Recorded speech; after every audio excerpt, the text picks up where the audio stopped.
ప్రధాని నరేంద్ర మోదీ పిలుపు మేరకు ఢిల్లీ ప్రభుత్వం పొదుపు చర్యలకు ఉపక్రమించింది. పెట్రోల్, డీజిల్ వినియోగం తగ్గించడమే లక్ష్యంగా రేఖా గుప్తా సర్కార్ కీలక నిర్ణయాలు తీసుకుంది. వారంలో 2 రోజులు ప్రభుత్వ ఉద్యోగులకు వర్క్ ఫ్రం హోం ప్రకటించింది. రేపటి నుంచే ఈ నిర్ణయం అమల్లోకి రానుంది. అలాగే ప్రతి సోమవారం మండే మెట్రో నిర్వహించనుంది బీజేపీ ప్రభుత్వం.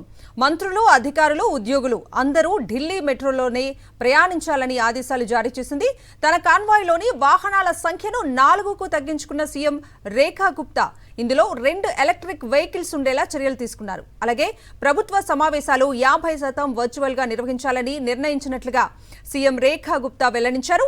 ఏడాది పాటు ఢిల్లీ ప్రభుత్వం నుంచి ఎలాంటి అధికారిక విదేశీ పర్యటనలు ఉండవని స్పష్టం చేశారు. जनता से, दिल्ली की जनता से हमारी अपील है कि एक दिन सप्ताह में नो व्हीकल डे, हम सब लोग नो व्हीकल डे अपनी इच्छा अनुसार जिस दिन आपको सुविधा हो कि आज मैं अपना प्राइवेट जो व्हीकल है आज मैं सड़क पे नहीं निकालूंगा, नो व्हीकल डे हम सब लोग इच्छा अनुसार उसको हम करेंगे। ये हमारी जनता से, दिल्ली की जनता से अपील है।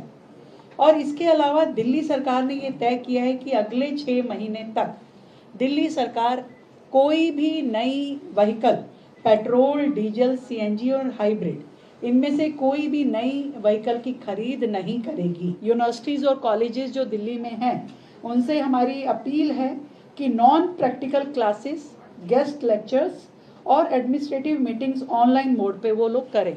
और इसके लिए हमारा शिक्षा विभाग सभी यूनिवर्सिटीज़ में पर्सनली बात करके इसको एंश्योर करेगा।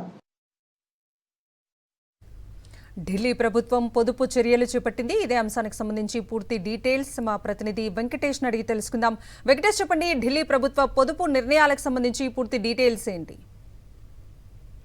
ఇరాన్ అమెరికా యుద్ధం నేపథ్యంలో ప్రపంచవ్యాప్తంగా కూడా ఇంధన కొరత ఏర్పడింది. సో ఈ నేపథ్యంలో భారతదేశంలో కూడా ఇంధన కొరత ఏర్పడుతున్నటువంటి నేపథ్యంలో పొదుపు చర్యలు చేపట్టాలని ప్రధానమంత్రి నరేంద్ర మోడీ పిలుపునిచ్చారు. సో పెట్రోల్, డీజిల్ వాడకాన్ని తగ్గించాలని ఆయన విజ్ఞప్తి చేశారు. అలాగే వీలైనంత వరకు వర్క్ ఫ్రం హోమ్ పరిశీలించాలని విజ్ఞప్తి చేసినటువంటి నేపథ్యంలో ఇమీడియట్ గా ఢిల్లీ రాష్ట్ర ప్రభుత్వం ప్రధాని నరేంద్ర మోడీ చేసినటువంటి పిలుపుకు అనుగుణంగా చర్యలు చేపట్టింది. రేపటి నుంచే ప్రభుత్వ ఉద్యోగులందరూ కూడా 2 రోజుల పాటు వర్క్ ఫ్రం హోమ్ కల్పిస్తున్నట్టుగా స్పష్టం చేసింది. అలాగే ఉద్యోగులందరూ కూడా మండే మెట్రోను అనుసరించాలని, సో సోమవారం రోజున మంత్రులు, ఉద్యోగులు అలాగే కీలకమైనటువంటి ఉన్నతాధికారులు అందరూ కూడా మెట్రోలోనే ప్రయాణించాలని కూడా నిర్ణయించింది. సో వారితో పాటు ప్రధానంగా ప్రజలందరూ కూడా, సామాన్య ప్రజలందరూ కూడా వారంలో ఏదో ఒక రోజును నో వెహికల్ డేగా పాటించాలని, సో కార్లు కానీ అలాగే 2 వీలర్స్ కానీ తీయకుండా వీలైనంత మేర ప్రజా రవాణా వ్యవస్థను ఉపయోగించుకోవాలని విజ్ఞప్తి చేశారు. అలాగే 6 నెలల వరకు పెట్రోల్, డీజిల్, ఎలక్ట్రిక్ వాహనాలు ఏవి కూడా కొనుగోలు చేయడానికి నిర్ణయం తీసుకున్నారు.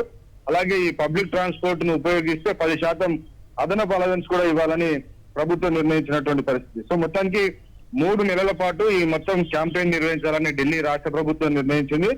మై ఇండియా మై కాంట్రిబ్యూషన్ అనేటువంటి నినాదాన్ని ఇచ్చింది. సో ఆ నినాదంలో భాగంగానే రేపటి నుంచే దీన్ని ప్రారంభించబోతుంది. చూసాం, నిన్ననే ప్రధానమంత్రి నరేంద్ర మోడీ తన కాన్వాయ్ ని 14 వాహనాలు ఉన్నటువంటి తన కాన్వాయ్ ని కేవలం 2 వాహనాలకు మాత్రమే పరిమితం చేసినటువంటి పరిస్థితి. సో ఇలా విప్లవాత్మకమైనటువంటి మార్పులు తీసుకొస్తున్నటువంటి నేపథ్యంలో, సో ప్రధాని స్వయంగా ఆచరిస్తున్నటువంటి నేపథ్యంలో ఇతర రాష్ట్ర ప్రభుత్వాలు కూడా అదే దిశగా ఇంధన పొదుపుకు చర్యలు తీసుకోవాలని విజ్ఞప్తి చేస్తున్నారు. ఒకవైపు ఇప్పటికే మనం చూస్తున్నాం, ప్రధానమంత్రి నరేంద్ర మోడీ వంట నూనెలకు సంబంధించినటువంటి పొదుపు కూడా చేయాలని విజ్ఞప్తి చేశారు. అలాగే బంగారం కొనుగోలు కూడా కంప్లీట్ గా ఏడాది పాటు బంగారం కొనుగోలు చేయదని విజ్ఞప్తి చేశారు. సో ఈ వీటన్నిటికీ ప్రధానమైనటువంటి కారణం మన వద్ద ఉన్నటువంటి విదేశీ మారక నిల్వలన్నీ కూడా కేవలం 12 నెలలకు సరిపడు మాత్రమే ఉన్నాయి. సో ఇదే తరహాలో కనుక దిగుమతి చేసుకుంటూ పోతే సంక్షోభ సమయంలో కంప్లీట్ గా అడుగంటి పోయి ఆర్థిక వ్యవస్థ క్షీణించేటువంటి అవకాశం ఉంది. కాబట్టి విదేశీ మారక ద్రవ్యం బయటికి పోకుండా ఉండాలంటే వీలైనంత మేర ఇది తగ్గించాలని కేంద్ర ప్రభుత్వం నిర్ణయించింది. సో స్వచ్ఛందంగా దిశగా అందరూ కదలాలని కోరుతోంది.